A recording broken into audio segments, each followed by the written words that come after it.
Hello there, and many thanks for joining us on the program, People, Politics and Power. I am Imonia Marere.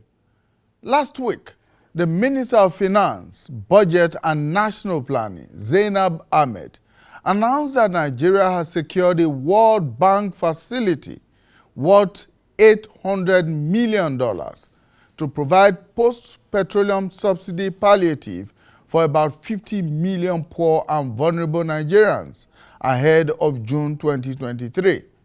According to her, the $800 million loan is the first tranche of palliatives to be disbursed through cash transfers for at least 2 years.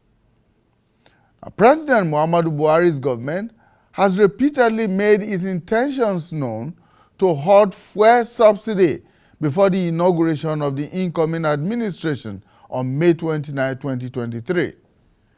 The financing agreement is between the federal government and the International Development Association, IDA, of the World Bank. The concessioner or soft loan is aimed at cushioning the negative impact that will come with the removal of fuel subsidy. The objective is to expand the coverage of shock-responsive safety net support among the poor and vulnerable, and to strengthen Nigeria's national safety net delivery system. Concessional loan is below market rate finance provided by major financial institutions such as development banks and multilateral funds to developing countries to accelerate development objectives. Concessional loans have more generous terms than market interest rates, and it also has more grace periods for repayment. The agreement was signed on August 16, 2022 by the Finance Minister and the World Bank Country Director for Nigeria, Shubham Chaudhry. The $800 million loan attracts a maximum commitment charge rate of 0.5% per annum on the unwithdrawn financing balance and a service charge of 0.7% per annum on the withdrawn credit balance. The interest charge is put at 1.25% annually on the withdrawn credit balance. Now, by the terms of the agreement, the first payment will be 1.65% of the principal amount, while the last payment will be 3.40% of the principal amount. The payment dates are set for January 15 and July 15 each year, starting from January 15, 2027. The last payment is due on July 15, 2051, and it will be in US dollars. Now, in January, the Director General of the Debt Management Office, Patience Onia, said that Nigeria's total debt stock rose to 44.06 trillion naira as of the end of September 2022. Now, a report from the DMO also states that the next administration may inherit a total public debt stock of about 77 trillion naira. Some economic experts are concerned about the sustainability of the loan and how it could worsen the country's debt burden. Will the intended beneficiaries not get crumbs while the largesse finds its way into the private pockets? Another major worry is the criteria that will be adopted to select the 50 million beneficiaries out of the 133 million Nigerians that are said to be multidimensionally poor. And what happens to the remaining 83 million other Nigerians? What database will be used to distribute the funds, since there is hardly any reliable data matrix in the country today? Experts estimate that if the disbursement of the 800 million naira dollar loan is done properly and transparently, each of the 50 million persons that would be beneficiaries will receive about 12,000 naira or $16 at a time that inflation is standing at 21.9%. Food inflation also stands at 24.32%, and estimated PMS prices post-subsidy regime is projected to be between 580 naira and 782 naira, with expected surge in the price of energy. How far can such meager handouts go to addressing unemployment, hunger, and alleviating poverty?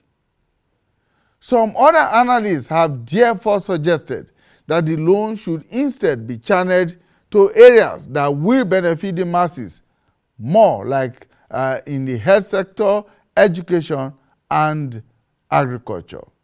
Now, you will agree with me that a lot of what we have said in terms of what is coming out of the agreement comes across as economic and financial jargons. We need to break them down for a better understanding.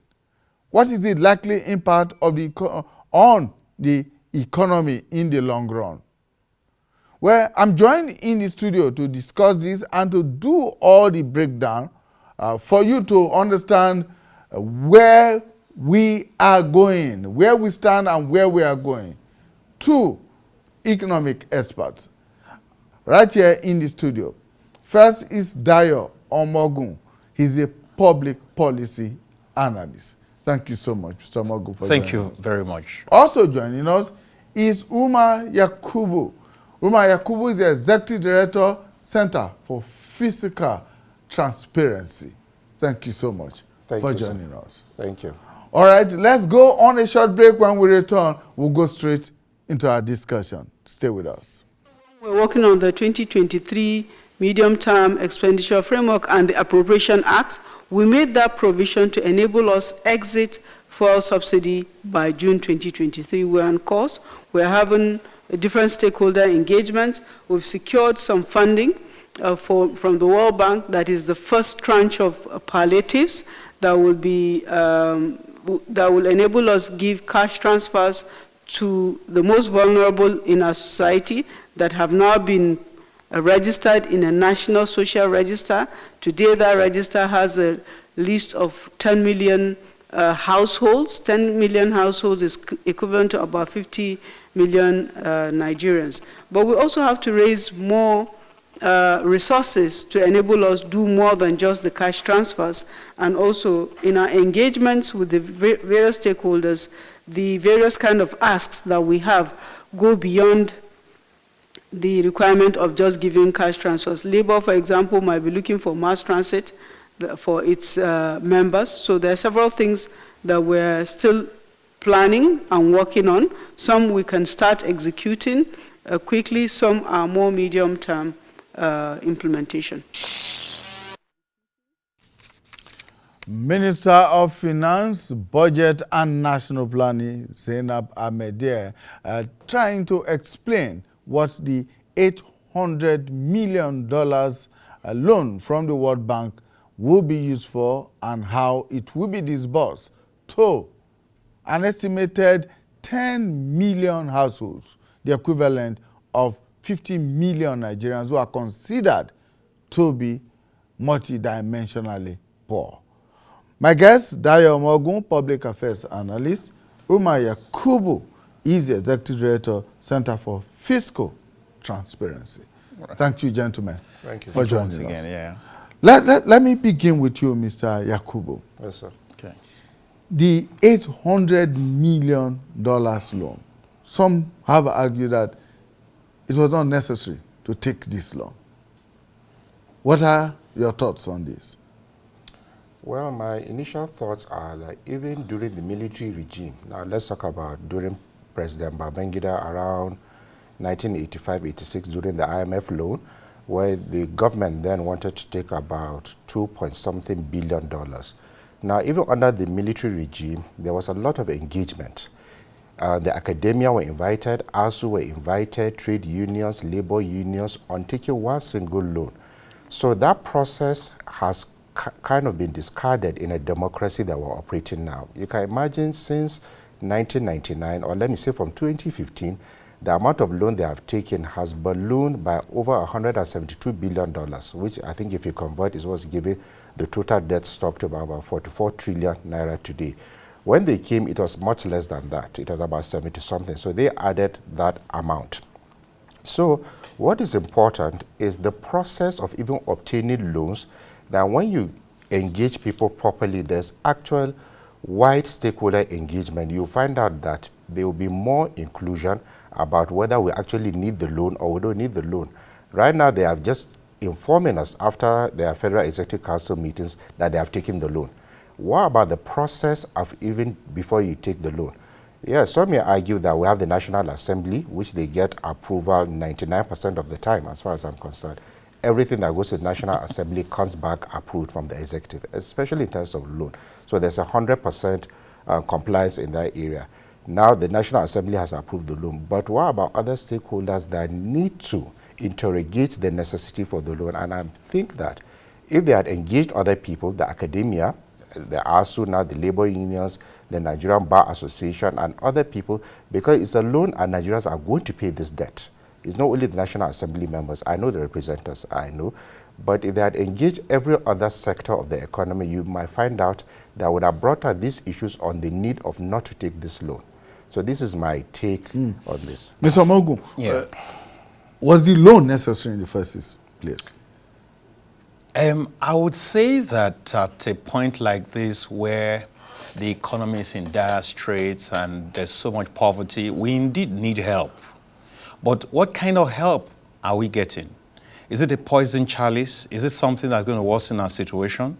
I think that these are some of the issues, like he has hinted at, that we ought to have interrogated very properly.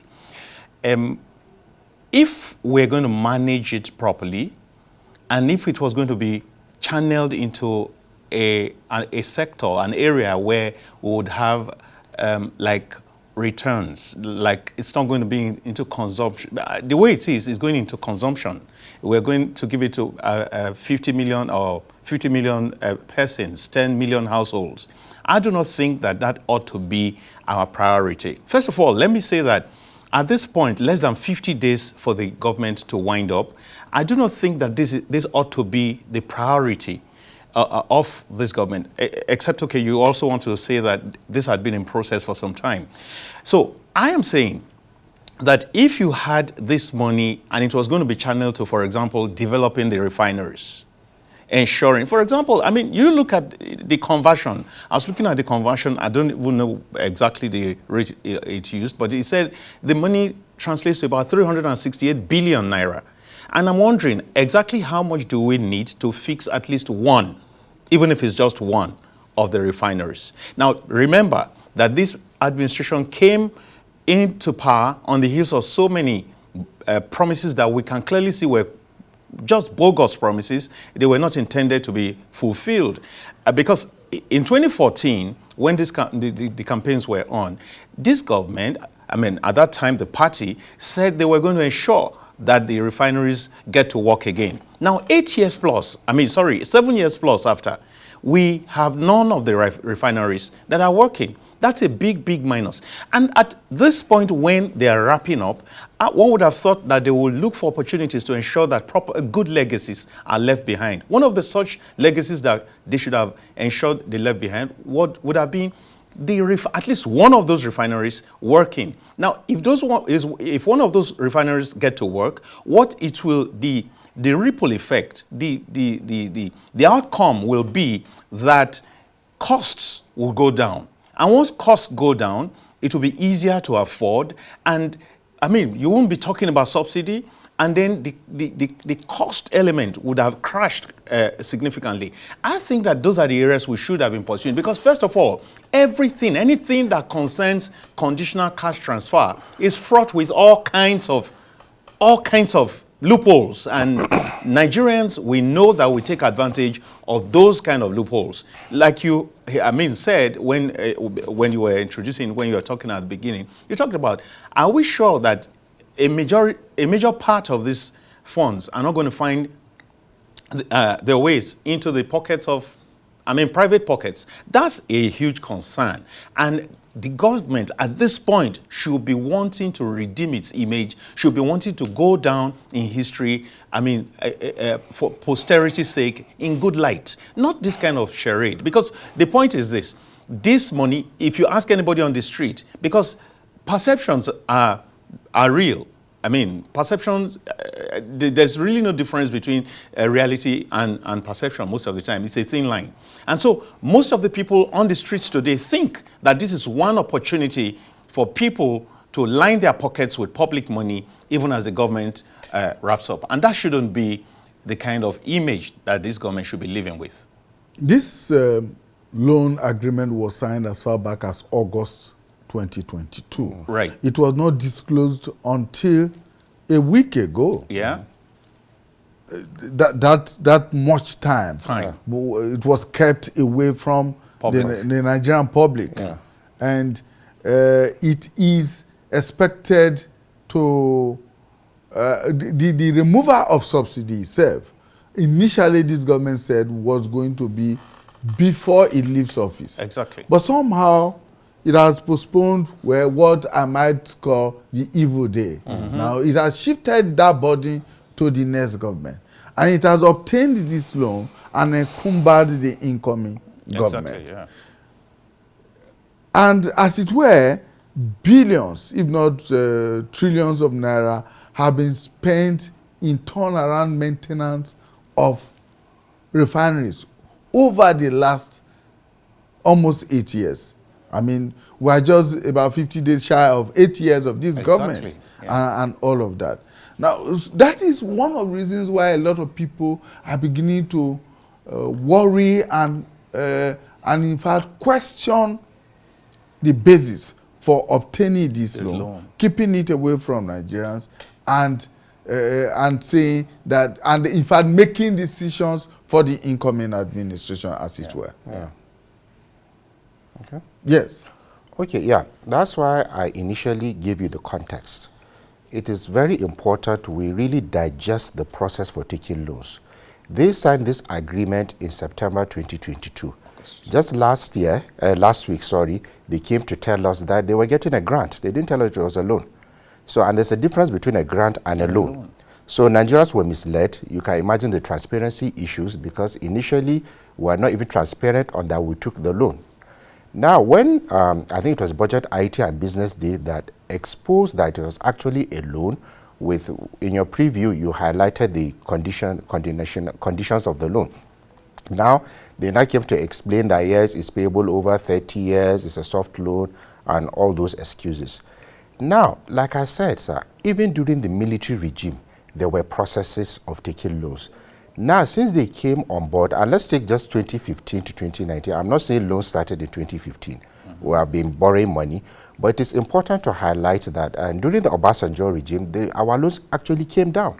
When Ngozi Okonjo-Iweala was Minister of Finance, during Eradua and President Goodluck Jonathan, it marginally increased. But now from 2015 till date, we have reached 44 trillion. And out of this 44 trillion, there's what they do, they call ways and means. Ways and means is just a technical term. They are printing money. And that's why we have the inflation right now that we cannot manage. So they have shot up the inflation. They have increased our debt stock to 44 trillion. In the preview, the projection is that we might reach 77 trillion at this rate. So the lack of transparency issues in taking of the loan is critical, and I think we need to really digest that, how each loan has been taken. The second point you made, 2 years ago, post-COVID, we borrowed another $1 billion, if I'm correct, or 1.1 billion to fix the same refineries. And that money too was loan. The refineries have not been fixed. And the refiners are still paying staff. If you go there, they are still paying salaries to people that are supposed to be working there for when there's no production. So you are spending money on refineries that are not working. You are doing turnaround maintenance every other year. Money is being spent. You borrowed $1 billion like 2 years ago, 2020 or 2021, to fix the same refineries that have not worked. And now you are now taking another money, $800 million, to distribute $16 per household or $16 per person, or however they have calculated it, to alleviate war poverty, which translates to about 12,000 naira. How do you want to alleviate poverty with 12,000 naira? And who is going to pay that loan? And Nigeria has entered a lot of problems with this kind of loans. Is it a federal government loan? Are states involved? Are the local governments involved? So the problem we have, really, loans are not bad. Loans are not bad. It's the transparency issues that we are not aware of, that they have refused to tell us what the loans are meant for. If you take a loan, you should explain why you have taken this loan, and how you intend to expend it, and how you intend to pay it back. These are the issues we're talking about, because if we start discussing, the loans will be distracted from the transparency issues, or why they have taken so much loans, and we're now at 44 trillion. Now, nobody in the public, in the government, has come to explain to us how 44 trillion has been spent in the last 7 or 8 years. We need to resolve this whole issue. Whose loan is this? Is it the federal government loan, or are the states and local governments involved? Whose loan is this, Mr. Mogo? I think that, I mean, from what we have heard, what's in the public domain, I think it's wholly a federal government thing. But again, it's a good thing that this interrogation is coming up, because in the days ahead, it might spur a lot more persons who would be interested in knowing exactly. And I believe that certain stakeholders are listening right now and would shed a lot more light. But from what we have right now, I believe it's a federal government loan. But whether it is federal government, whether it involves states, whether it involves the local government areas, the bottom line is that Nigerians are going to pay, and Nigerians yet unborn. Because when you talk about it's going to start, they'll start paying in 2027, so there's a moratorium of like 3 years, and then they will begin to, I mean, it will end in 2051. I mean, those are, I mean, even my children, I mean, I'll be dead and gone at that time, and I don't know how old my children will be at the time. So clearly, it's for children yet unborn, mortgaging their future. And I think this is very unfortunate. I think that this is very inappropriate, if you ask me. Like I said before, I do not think that this is what the government should be concerned about at a time like this. I mean, a whole lot of monies have simply been going out. Just yesterday, there was an announcement. That's a digression a little, but it's part of embellishing this discourse. Now, just yesterday, they just said that 6.3 billion was approved in order to fill potholes on Lagos, Third Mainland Bridge in Lagos. 6.3 billion. I'm sure that that is enough to entirely put some roads in place, some roads, kilometers of roads, but that's just to fill potholes on one stretch of road. I agree that it's one of the longest bridges, but the truth remains that the timing is suspect. All right. Mr. Mogun, Mr. Yakubu, we're going to go on a short break. We'll return to continue our discussion. All right, thank you so much for staying with us. My guests are still very much here in the studio. Dayo Mogun, Public Policy Analyst, Umar Yakubu, Executive Director, Center for Fiscal Transparency. Gentlemen, thank you so much for staying with us. Now, let's go down to doing some breakdown of this loan and how it's likely to reach beneficiaries. From what we know, there are about 133 million Nigerians who are multidimensionally poor. That figure is in the public domain. And here we are being told that the 800 million will be distributed to only 50 million Nigerians who are estimated to be most vulnerable. And this is a palliative for the removal of subsidy on petroleum products. I imagine that every Nigerian, in one way or the other, will be affected by the removal. So what then is the basis for the calculation of these 50 million? I wish I could answer that question, because you have on your database is the multidimensionally poor. Now that means instead of the other index about where they were using the ranking of $1 or sometimes $1.3, sometimes $2 per day. They have now done another matrix, which I think is more acceptable globally, where access to healthcare, access to education, how many times you eat a day, access to water, access to just basic resources. And you have 133 million out of about 200 million in that bracket.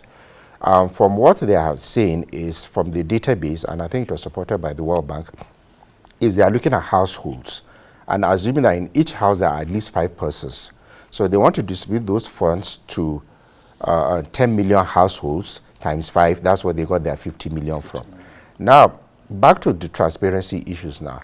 We have done about 2 or 3 social investment programs before. We have the Shopee, we have the COVID-19 loans, and all those ones we have had before. Have we addressed the transparency issues on those ones that had to do, one, with the database collation? A lot of people will tell you that nobody in their community got. They will complain. What was the distribution? Was it in every local government, or where are the households? All these questions, they have not really addressed these issues to Nigerians. So how they want to distribute it through these households is still, there are still transparency issues that need to be addressed.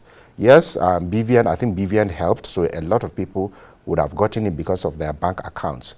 But these are issues that should be in the public domain. We don't need to even be asking questions of how you are going to distribute those funds, how many states, how many local governments, and even the vulnerability group.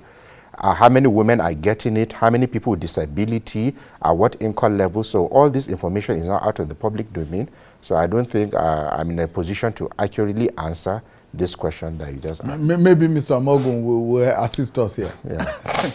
Now, see, I clearly, I'm of the opinion that this path has been deliberately chosen because it's a path that's full of darkness, and so people can easily be lost.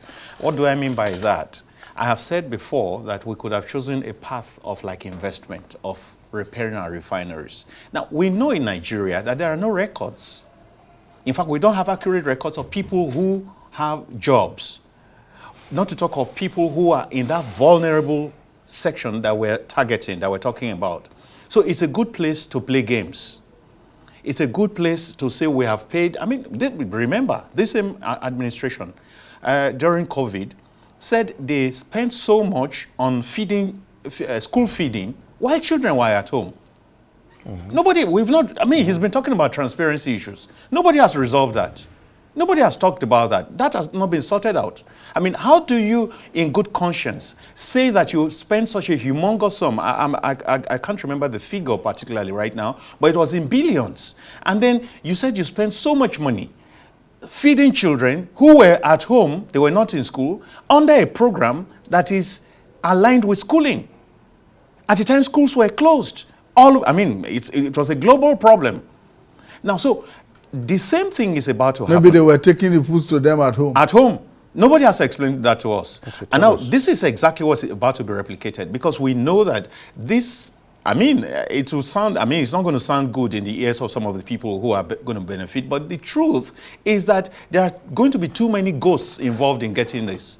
Because we have BVN, we have mobile bank accounts, we have proper regular bank accounts. Can we ensure that these monies go through only those people who have those kind of accounts? And if we do that, will that really trickle down to those who are truly, really vulnerable, the way they have tried to define There are millions of Nigerians who are unbanked. Exactly, that's the point. And so most of them are in rural communities. And this is where poverty is seen walking on falling. Yeah, exactly.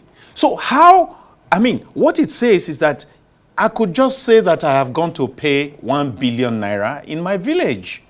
And there is no records. See, you know something? Before all the banking reforms that have taken place, people have built empires just on corruption, just on moving bribe money from Dayo to, I'm talking hypothetically, from Dayo to Amariri. Because what it means is that you get cash. Somebody says, go and give this person 5 million. That person is not going to start counting the 5 million. So if you have fleeced, if 1 million naira is missing from the 5 million, you just carry the Ghana must go bags and dump it there. That's 5 million. The guy is not going to count it. And so this guy takes his own 1 million, he's gone. So exactly the kind of scenario is what is being built here. And it's very unfortunate. That's what I'm saying. And like we said, this is over 2 years. It's going to be distributed over 2 years. Now, you're going to give somebody 16,000 naira over 2 years. And that's his palliative? It's 12,000, actually. 12,000. Oh, sorry, $16. $16. Yes, About 12,000 naira for 2 years. And what exactly is the essence? What do you want to achieve with 12,000 naira? What will the woman, even a widow, an old widow somewhere in wherever, what's she going to do with 12,000 naira, even in 1 month, not to talk of 12 months, not to talk of 24 months. Now, so that's one point there. Another point is, now, so you mean that there are no better ways of ensuring that this percolates through the system? Because even people who are working are going through some terrible times.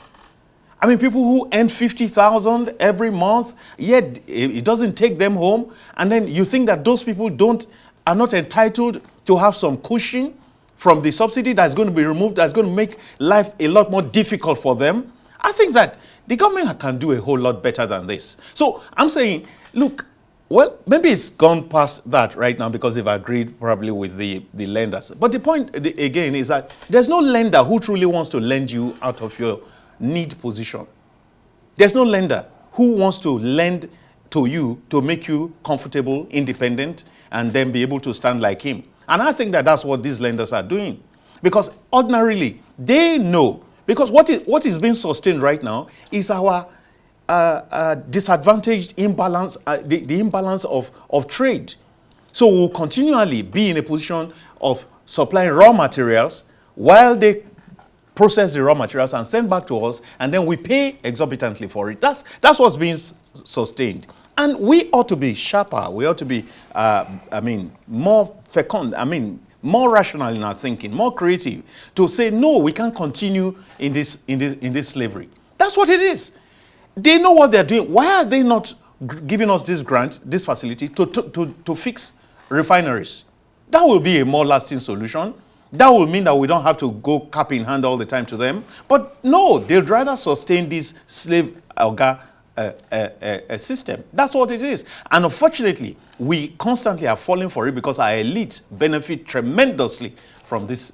It's a situation of having to keep the beggar continuously dependent on you. Yeah, exactly. So they can keep coming back. They can keep coming back. All right. Mr. Yakubu, looking at this whole process from the explanations you both have given, it appears to me that it's an ill-digested policy. How do you give the equivalent of 12,000 naira, about $16 over a 24-month period to an individual or to a household, whether it's the individual or the household, and expect that will cushion the effect of the removal of subsidy from petroleum products?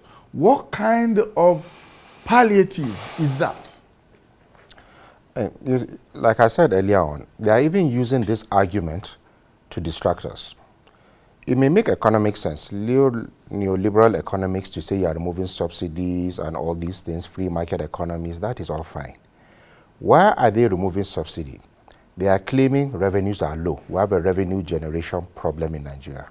Now, why are our revenues low? Is because, one, oil theft has increased. We have not managed to meet our OPEC quota, about 2 or 2.5 million barrels per day. It's revolving around 1.2, 1.3. They have refused to solve the organized crime problem in that area. Our revenues are low. The second reason, which the IMF usually tells them at the World Bank, is you are still blowing so much of your money on recurrent expenditure. They are spending over 70% of these revenues on recurrent instead of capital. Downsize so that you have more revenues. They have not done any of that. Instead, this past 8 years, there have been more agencies coming up every year. You see there are more agencies. When during the Oransoya report that recommended the downsizing of our agency by over 60%, they have now increased by about 10 to 20%. A lot more agencies have come up. So the revenue expenditure keeps going high. Our revenue expenditure is going to public officers and spending and all that. That is two. The third thing, they have refused to invest in the refineries. They have borrowed money that if we're refining our petroleum now, our costs would have reduced because we need to import less. They have not fixed any refinery, so we're still importing, and a lot of money goes into that importation because it affects the JV agreements we have with these multinationals, and we earn much less because we have not fixed our refineries. They have not created the enabler environment for even foreign investors to come in, or local investors. Dangote has done well. Only God knows the kind of challenges he has gone through to do with his refinery. But with our economy, aside of our economy, a lot more people should have come in by now to build more refineries. But because they have not created the stable environment suitable for people to come in, that is why you can see people are not doing this. Only probably Dangote or one or two people building a refinery. So basically, all the fundamentals for increasing your revenue generations are not there. That is why they are just borrowing to be solving the symptom when they have not really solved the real problem, the cancer, what is causing the problem. All the fundamentals. You can see I'm not even discussing the corruption. Let's not even go there because there are other issues that has to do with the corruption issues. But the fundamentals to even ensure that our revenues increase, they have not done much about it. Yes, this government has done a little in diversification in the telecom sector, in the agri sector, and a few areas they have done a little well. But mind you, sir, our revenues, our tax revenue generation has increased. It's over $1 trillion in a year. The income we're getting from the customs importation, which is a bad thing anyway, from our importation too, has increased. What are they doing with all that we have collected so far? You are still borrowing so much to be augmenting the fundamental problems you refuse to solve of recurrent expenditure, of poor transparency, very low transparency.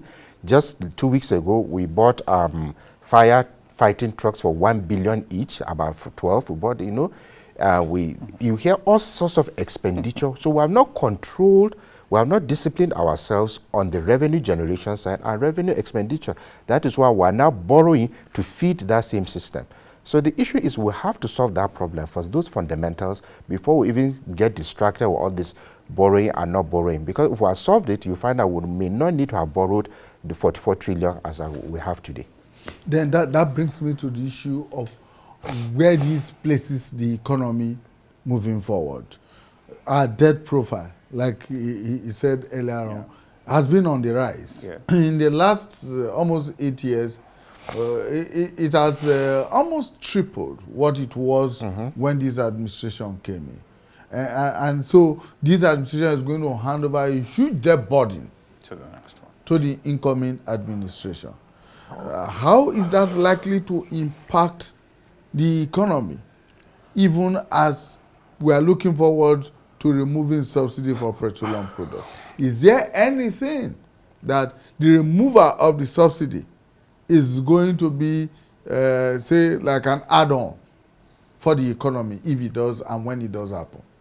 Well, the truth is that if you remove subsidy, because it's regarded as a leakage, an unnecessary one, that in the first instance means that a lot more resources come into the basket. So there's much more to now deploy into, other sectors. No, but the point is, and let's go a little bit back. I think that the Buhari regime has been one regime that refuses to take responsibility, refuses to exhibit some level of political will to take strong decisions. I mean, you see an administration that signed into law not too young to run and says, no, but it must not take effect until I have done my second term. Always looking for a soft landing, always looking for a soft landing. I'm going somewhere. Now, you find out you knew from day one and you campaigned with it. You said, oh, subsidy was a fraud. There's nothing like that. And then that you were going to make sure that there's no such thing. But this is 7 years plus. We're just 50 days away from the end of the tenure, of the 2-term tenure. And then you have still not removed the subsidy, and suddenly you want to remove it. When you try to do it, you push it a little bit so that you don't experience the backlash. And so you push it to a new government. I think that on its own is shameful. It says of a government that is loaded with, I mean, you don't want to take, that's spinelessness. And I think that as they go out, that should not continue. Government is a continuum, and if you thought that it was not good enough for you, why don't you leave it and let them take that decision? I mean, this is a very strong decision to take. And if you were unable to take it yourself and bear the consequences and grapple with it and handle it with yourself, why are you pushing it onto another person? I would have preferred a situation where it's left alone. Since you have left it, leave it alone, let the new government, so they can sit back and really think, I mean, deeply and thoroughly about how they want to go about it. You don't come and put responsibilities on people and then emasculate. It's a way of emasculating the new administration. But now, having said that, I believe that a Tinubu administration is likely going to do a lot better in terms of economics, in terms of the economy, much better. But the truth is, I mean, we cannot expect so much in a short time. I mean, there's no magic anybody is going to perform right now. The economy is in dire straits. It's being worsened by the desktop that you talked about. And clearly, I believe that if you look back at where Tinubu is coming from, people have said, he's no longer as young, he's no longer in his elements as he used to be. But the point remains, and I say this, and I have said this even on my Facebook page several times, that look, I am not concerned about it, Tinubu, because if you say that the man is not together, how come he still has his hands totally in charge of Lagos State? How come nothing happens in that place and without his say-so, without his consent? So I believe that he still has a lot to give. And that doesn't make me a fan of the party. If a party has failed, that's where I had issues. If a party has failed this grossly, how do you make them come back again? It's like saying we reward failure. But having said that, I believe that if the subsidy removal is properly managed, I believe that with a Tinubu team that is going to come with economic experts, I believe that the best can be made, out of a bad situation. Now, let me also say this. Transparency will be key. Now, already, I hope that this government is liaising with the incoming government through the transitional committee to hand over some of these things. This should be one major thing on the handover notes. And if they want us to believe that they are doing this for Nigeria, then they should not be involved in the disbursement at all.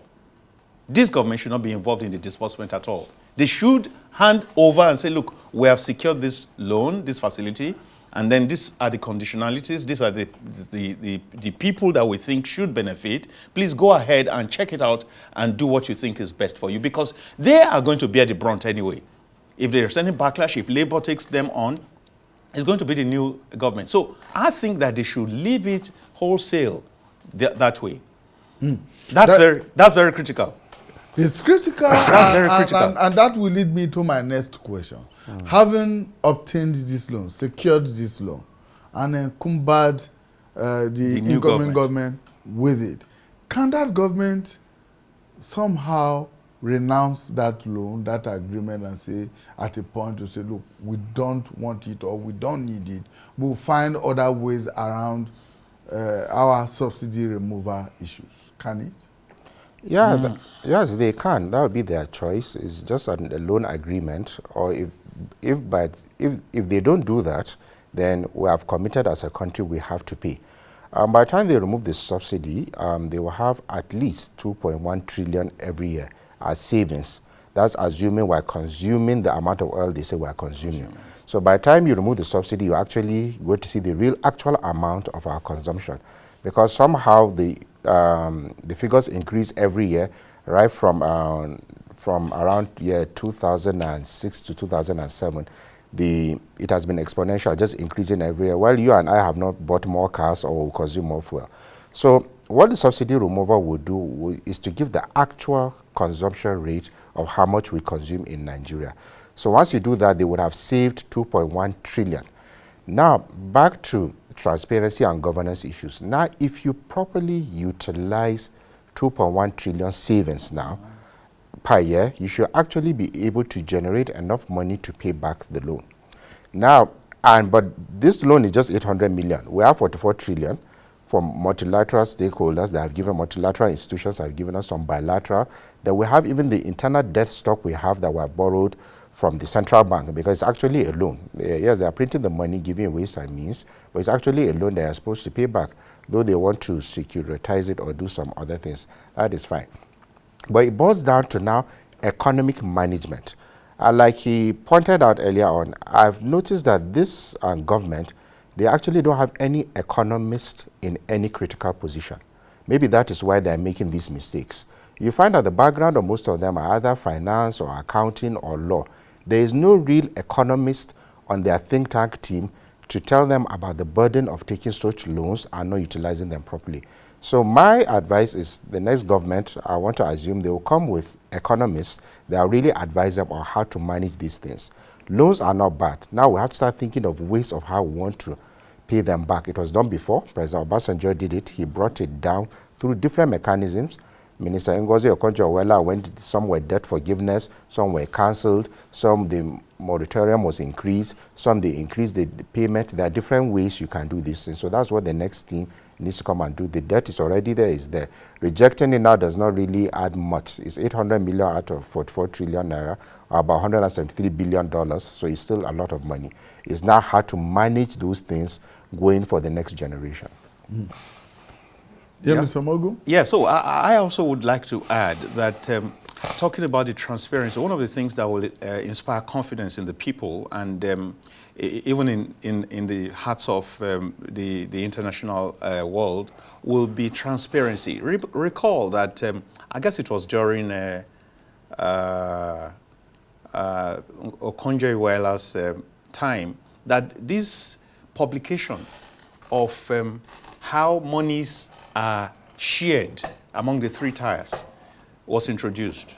You would see after every FAC meeting, you would see some 8 pages in newspapers, newspapers saying this amount went to the federal government, this amount was what came into the Consolidated Revenue Fund, this amount went to the states, this amount went to oil producing states, this amount went to the local government areas. That was some level of transparency. Now, can we, if the government is going to insist on taking this loan, can we get to a higher level, a higher notch of transparency by saying these are the pictures of the persons that got the money? It will cost us some money, but it will also, tell us that indeed we're not just throwing money away or it's not just being stolen. I think that that's very important as a way forward. So let us assume that this loan will not be renounced by the incoming government. It will be taken and will be disbursed as the Minister of Finance has said. But there are those who say, look, there are better ways of utilizing this money that it could get and impact the lives of people rather than putting 12,000 naira in the hands of individuals. What do you think of that? What are those ways? What are those means by which this loan can be made more impactful in the lives of the people than just giving them? Clearly. We all know that 12,000 naira in the hand of somebody, that's not going to do anything for anybody. Now, so what we'll have is that you would have blown so much money, and yet nothing has changed. It's like so much activity, yet no progress. Now, so having said that, one would have expected that you put monies in, for example, in transport, in supporting farmers. Maybe supporting farm inputs, supporting with higher yield seedlings, supporting, ensuring that farmers are properly secured. We have a situation today where farmers can't even go to their farms because they're afraid of bandits, they're afraid of being kidnapped and everything and all such things. And so, see, we all talk about the Asian tigers today. Why can't we look at areas where we can do import substitution? That's one of the major steps that those guys took on. Looked at it, look, we don't have so much, and we can't be throwing it out, the little that we have. We can't continue to squander the little forex that we get. See, whatever we can produce here right now, let's produce here. So that's an area. Can we please revert to local production and local consumption? I mean, there used to be this jingle, eat what you produce or something. So why can't we truly make it happen? Why would we continue? Why do we consistently want to fritter away the little resources that we have? So these are some of the areas. Please, can we support farmers? Can we ensure that, I mean, small businesses get some grants, not facilities, not loans. Give grants and monitor, ensure that the grants are deployed to what you agree with the business owners. Okay. I mean, and today, for example, you talk about ease of doing business. And I think that we don't have any ease of doing business, because whatsoever you have achieved an ease of doing business index, if somebody does a job for you and doesn't get paid, then that's the worst thing ever. And there are contractors who have not been paid by this government, which has become a tradition, for 1 year, 2 years, 3 years. I mean, if you get a loan from a bank and it was agreed for 6 months, and then 1 year later, you are unable to pay, 2 years later, how much are you really going to make from such a business? All right, Mr. Yakubu, yes, your final thoughts here. Yeah, based on your question, I think it's $800 million. We have 774 local governments.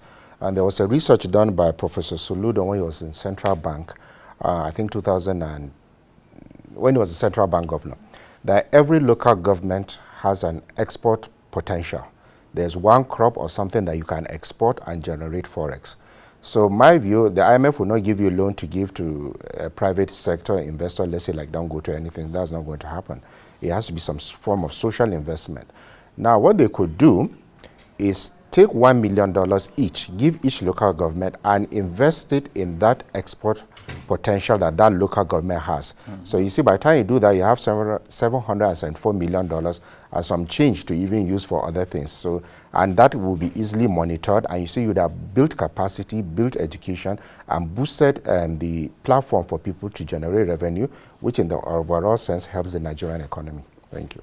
Thank you so much, gentlemen, for such a very wonderful discussion. Mr. Dayo Morgan is a public policy analyst. Thank you for your time. Thank you very much. And Mr. Umar Yakubu, Executive Director, Center for Fiscal Transparency, joining us here on the program. Thank you so much. Thank you, sir.